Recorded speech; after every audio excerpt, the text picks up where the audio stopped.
नमस्कार। Expert orthopaedic solutions Delhi की तरफ से आप सबको दिवाली की हार्दिक शुभकामनाएं।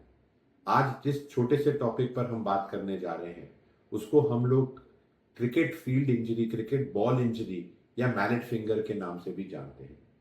जिस प्रकार से आजकल क्रिकेट का क्रेज बहुत फैला हुआ है, सारे बच्चे चाहते हैं कि वो बड़े होकर हमारे देश की टीम के लिए खेलें, तो प्रैक्टिस भी ऑफ कोर्स ज़्यादा कर रहे हैं।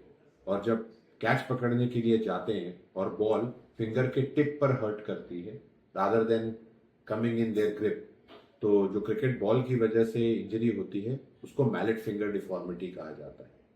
इस टाइप की डिफॉर्मिटी में जिस भी फिंगर पर चोट लगती है वो फिंगर कुछ इस प्रकार से आगे की तरफ बेंड हो जाती है और पीछे की मूवमेंट जो है वो पेशेंट नहीं कर पाते हैं। ये इसलिए होता है क्योंकि पीछे का टेंडन या मांसपेशी का वो एंड जो जोड़ों को और हड्डियों में जाकर जुड़ता है और उनकी मूवमेंट प्रोड्यूस करता है वो अपनी जगह से टूट जाता है या हड्डी के एक छोटे टुकड़े के साथ अलग हो जाता है, जिस कारण से उसका एक्शन या उसका जो काम है वो भली भांति नहीं कर पाता और मूवमेंट जो है वो चली जाती है। और इसी टाइप की डिफॉर्मिटी को मैलेट फिंगर डिफॉर्मिटी कहा जाता है। ये डिफॉर्मिटी जो है काफी पेनफुल होती है। जब पेशेंट को स्टार्टिंग में चोट लगती है धीरे धीरे पेन चला जाता है किंतु डिफॉर्मिटी रह जाती है।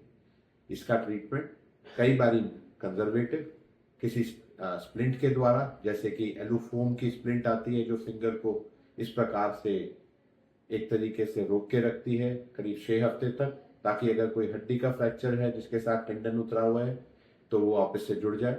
या फिर सर्जिकली अगर ये एक कंप्लीट सिर्फ प्योर टेंडन इंजरी है जिसमें कि सिर्फ टेंडन फट गया है हड्डी से अपनी जगह से किंतु कोई फ्रैक्चर नहीं हुआ है, तो उस केसेस में हम फिंगर की सर्जरी करके उस टेंडन को वापस उसी जगह पर जोड़ सकते हैं। कई बार एक फ्रैगमेंट जो है वो बहुत ज़्यादा छोटा है और उसके जुड़ने की संभावना कुछ कम है, तो बिना किसी चीर फाड़ किए एक्सरे की मशीन में ओटी में देखते हुए तारों के साथ भी उसको फिक्स किया जाता है। आशा करता हूं आने वाला दीपावली का त्योहार आप सबके लिए बहुत मंगलमय होगा। धन्यवाद।